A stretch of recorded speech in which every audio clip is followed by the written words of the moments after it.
niyo po ito sa ating pong YouTube channel. Pero, kamusta pong lahat? Kamusta pong mga biyahe natin kahapon mga bikat? Sa lahat po ng ating mga barangay officials at sa ating pong mga staff ng ating pong barangay 76. So bago pong lahat ay mag-workout po muna tayo. Medyo pampainit kasi malamig po dito sa Baguio. So tayo pong lahat ay magsitayo. At syempre, ayan, sasabayan po natin ang pambansang sayaw ng seminar, ang chicken dance. Okay na? And go! 1, 2, 3, 4. 1, 2, 3, 4. 1, 2, 3, 4. 1, 2, 3, 4. Yan, go. Dalawa. And go! And more. Para, go! And more. Dalawa. Let's go. Very good. Okay, teka na naman. Yan, iwag-iwag. Yan. Siyempre, magmasakit. Yan, gusto lang yung mga utang ng bayan na. Ang hirap yung silid. Ay, talagang hindi lang kayo more. Okay, yan, balik. Lebon. Wala pa. Lebon. Go. Go, dapat.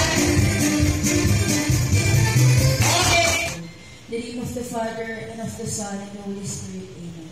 Heavenly Father, we thank you for the gift of another day. We come before you today as we gather today for a training seminar for Gender and Development Program. We ask you that you will guide us in all that we do as a barangay and that we will always seek to honor you and your will. We ask this in your holy name. Amen. In the name of the Father, and of the Son, and of the Holy Spirit.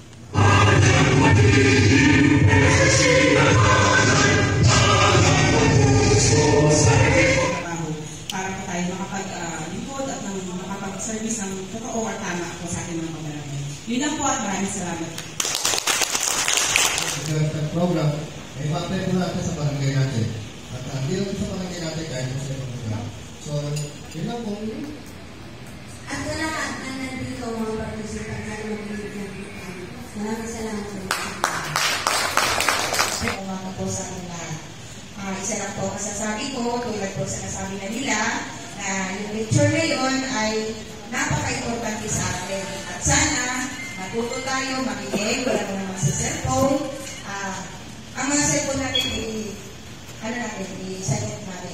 Good morning po and good morning kay Kapitana Rosemary San Miguel sa mga barangay kagawad, kay Tres, Exec, at sa mga kasama ko pong ST. At kaya nga po nasabi nila, makinig po tayo para matuto po tayo, tapos makapag-lingkod pa po. Thank you, SH Luis. Dito sa ating venue. Lalo na po, medyo masama yung panahon simula po kahapon. At least ngayon po, medyo magandang panahon, maayos po yung naging biyahe ng lahat. Copy-paste na lang po yung sinabi nila. Pero yun nga po, enjoy po natin itong seminar.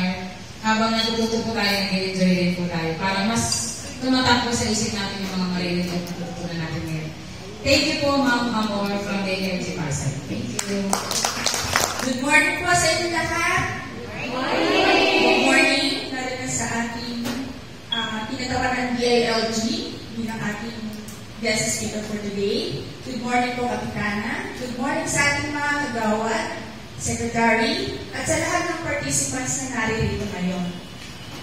Sana po enjoy and learn na ngayong araw na ito sa gaganapin seminar ng ating barangay. Maraming salamat po.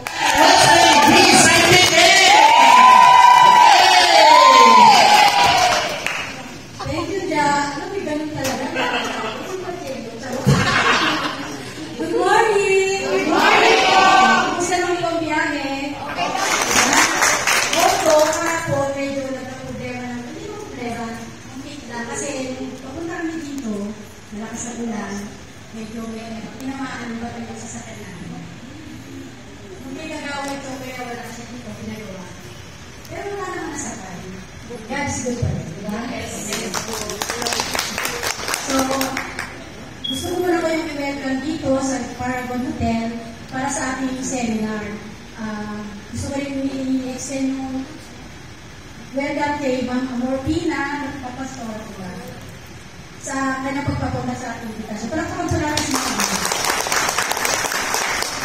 So, hindi po natin siguro na minsan nakakaranas po tayo na pagtaas ng kaso ng domestic abuse at kapag-ugat ng ating kakulangan ng kaalaman sa mga karapatan ng kababaihan. It is also very evident in our society how gender equality affects our status of women in the community. Ito po ang dahilan kung bakit ang ating barangay sa pamumuno ng iyong lingkod na plano at nagkandak ng seminar na ito. So sana huwag natin sayangin yung ating seminar na nandito tayo. Check it out! Poklog! Hello, good morning sa inyo lahat. So ako po si Farman Rementas, aka Bona sa barangay. Ako po isang CCTV operator. Kamukha ko po si Miriam Campbell. Ay! Oo, pwede. Ano position, sir, sa barangay?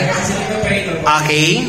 Ako si Mark Anthony Fernandez. Wow! Hoy, si Mark Anthony Fernandez, may scandal yun, ha? Dax ka rin ba? Next, ma'am, please.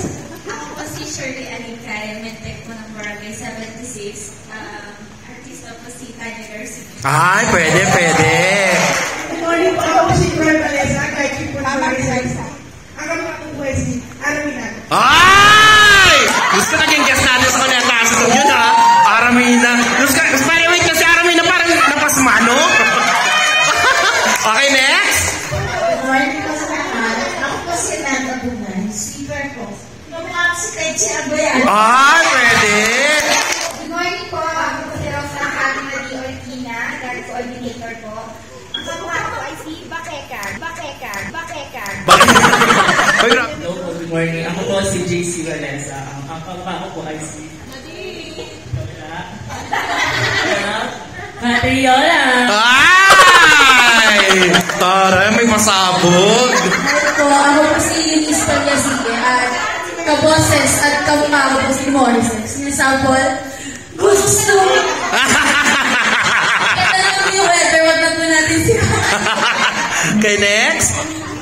Good morning po. I'm Jeneline Santos po, SK Gagawad. Hindi na nalalayo. Sa pangalan pala, Jeneline Mercal. Wow!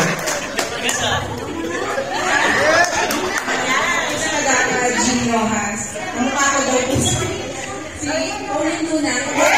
Oo! Pwede. Hi, Chelsea. Ako po si Paula Bora at ang kamukha ko ay si... Sino? Tanungin niyo naman. Sino? Kailangan yung sipa. Sino? Kim Molina daw, si Kim Molina. Kim Molina. Okay, Tres? Hi. Ako po si Faith Janice T. Almeida, Barangay Treasurer. Kamukha ko daw si Kay Abad. Sige, Abad. Siyempre ang ating pong ina ng ating pong barangay. Si Mami Ka, Rosemary. Hello. Ako ang nanay niyo. Kumakain kayo ba? Okay, pagsasakay. Michi Tolentino. Oo nga! Gigi Pacquiao.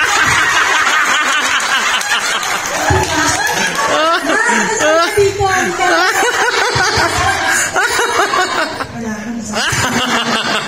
Ako po si Amorla Pastora.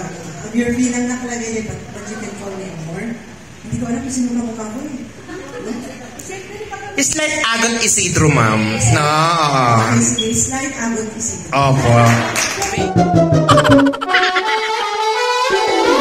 Check it out! Poklog!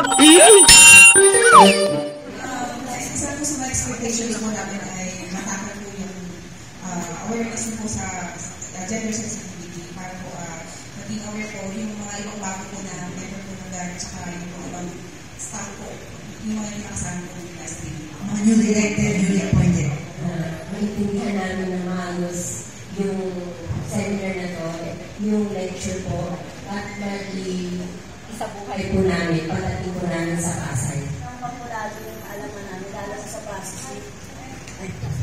Lalo na po sa, pag yung matutunan po namin dito, may apply po namin lalo na po sa processing at according to the women's test sa sa Pasay po. Kasi may mga pagbabago po na nag-iiba yung processing. Kaya nagugulat po kami. Kaya gusto po namin malaman yung development kung paano po yung ipapasa, bakit binabalik sa amin. Ganun po. First time po, expect is matutunan ko po yung mga karapatan ng mga kababaihan at mga bagong laws and about gender equality po. And updated po na laws regarding sa gender and development sa community. Expectation po, yun nga, matutunan pa po na. Mas madagdagan po yung kaalaman namin pagdating sa gender sensitivity. At dahil po ng seminar, sana maging sensitive po ang lahat sa gender equality. Pati, hindi lang po sa mga kababaihan, pati na rin po sa mga kalalakihan na narito. Mas maintindihan po nila yung kahalagahan po ng gender equality sa community natin as barangay servants. Okay. What is the definition of gender sensitivity? Gender sensitivity is the process by which people are made aware, no? Sensitive, nagiging aware of how gender plays a role in life through their treatment of others. So ito pala, nagiging aware tayo kung paano natin tratuhin. Kung others po na sinasabi, lahat po yan ha, from bata, adult, hanggang po sa mga senior. Hindi po na others na yung mga ka-age group po na, hindi po. Others. So, mapababae, mapalalaki, mapabata, mapa-senior, mapa-kapatid na nasa LGBTQA. So, ganun po. Sige. Next. Gender relations are present in all institutions. Diba? Lahat ng organization, lahat ng opisina, meron po yung gender relations. Gender sensitivity especially manifests in recognizing privilege and discrimination around gender, even are generally seen as disadvantage in society. Kasi itong BS, pero ito medyo malaking, baka hindi natin papayaw na. Next.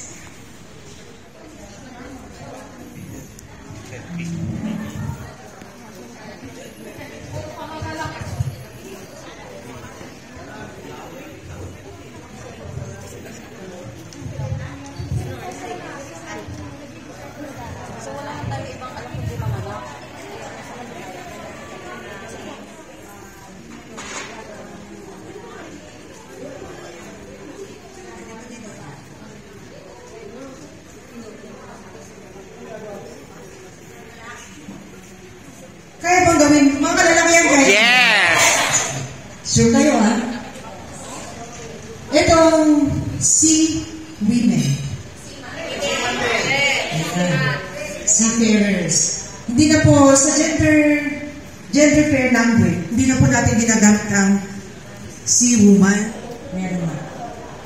Ayan, construction ulit. Carpenter. Kaya? Sino po dito, kayo mga kababayan, sino po dito ang nagpupukpok, nagsisimento, nagtatiles, pupok, kaya, nagari. Sige. Kaya nila. May gari ko. Meron, di ba? Kaya nga po sa TESDA, meron na tayong short course para free, para sa mga kababayan at kaya na mechanical course. Carpintero, nasabi na natin ito, construction. Ito, no? Ang isang babae, ano po pag isang babae, ang expectation sa kanya is mahinhin, di ba? Mahinhin. Ang lalaki naman, dapat manli, macho. Pag lumabas na sila doon, pag yung babae, hindi na siya mahinhin. Tumawa ng malakas. Anong sinasabi ng tao? Nakakahiya. Ano pa, meron pa yung mas matindi? Marot. Ayan, pag lalaki naman, pag ang expectation mo sa kanya, maton, no? Macho. Pag medyo lumambot. Ay! Naku, yun na, di ba? Yun na, confirm. Kunagano na. Bumigay na. So, nagiging nag-judge ang isang babae o isang lalaki pag umalis siya doon sa expectation ng lipunan. Check it out, Boklog!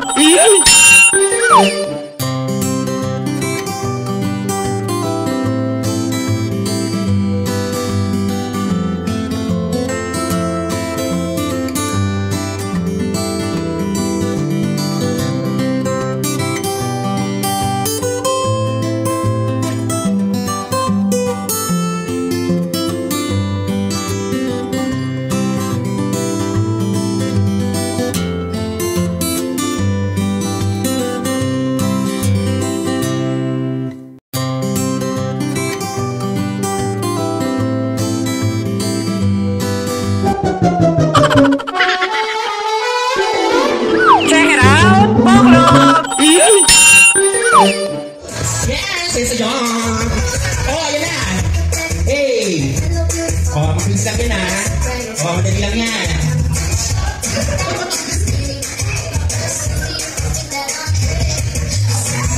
Okay, balik!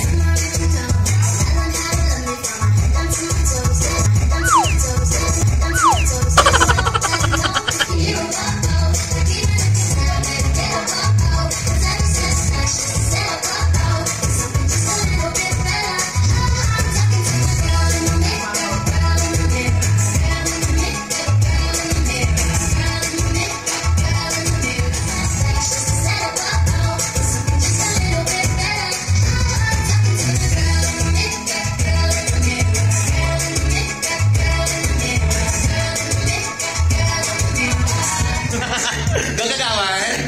Hala! Gamama niya!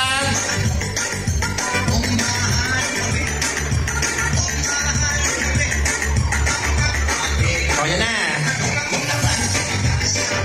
Very good mga children. Go, FC! Babae! Go, gagawan!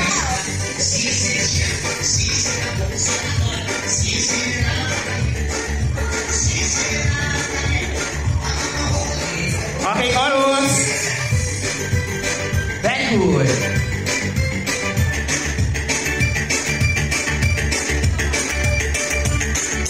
Go.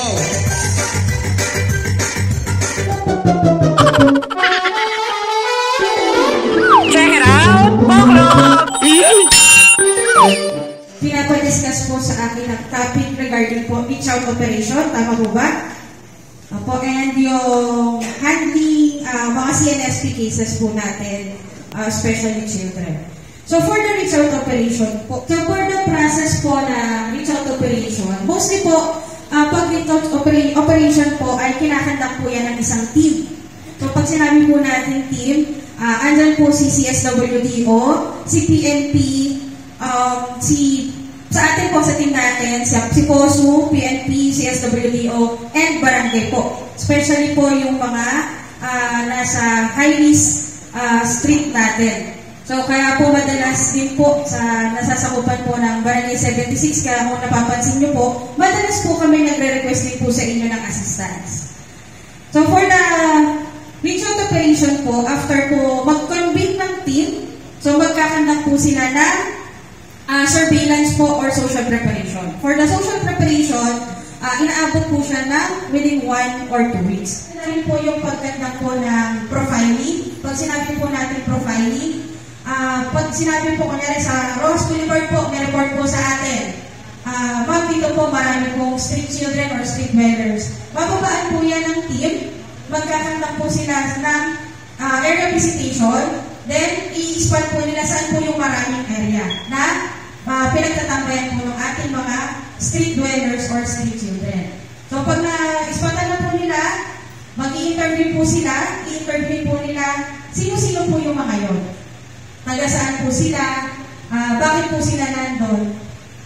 Food and i-bless niyo po yung the following na gagawin namin and activities namin until po sa pag-uwi namin. We give you back all the glory, honor, and praise. In Jesus' name we pray. Amen.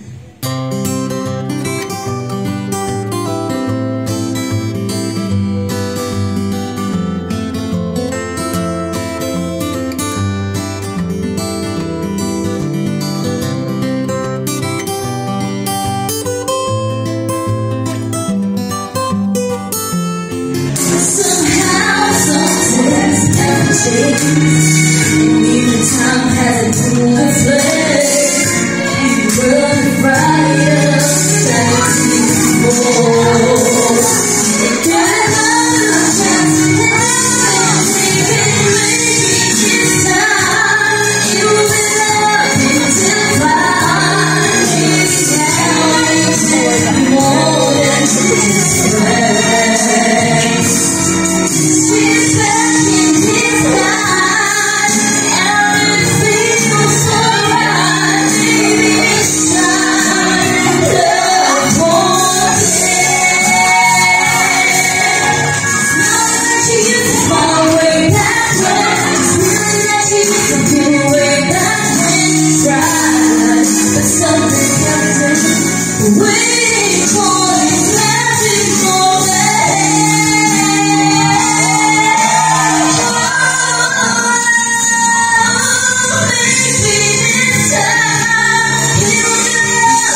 doon.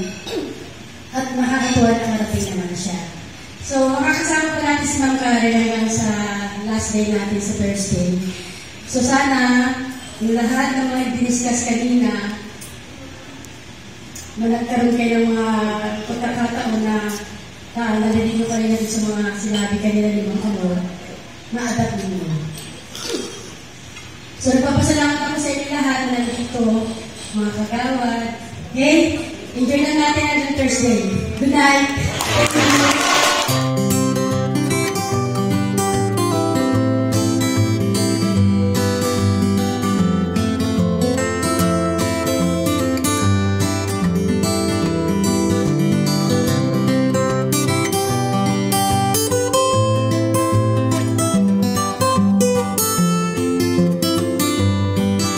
Thank you for watching, guys. This is Jaja Pabilona na nagsasabing, check it out!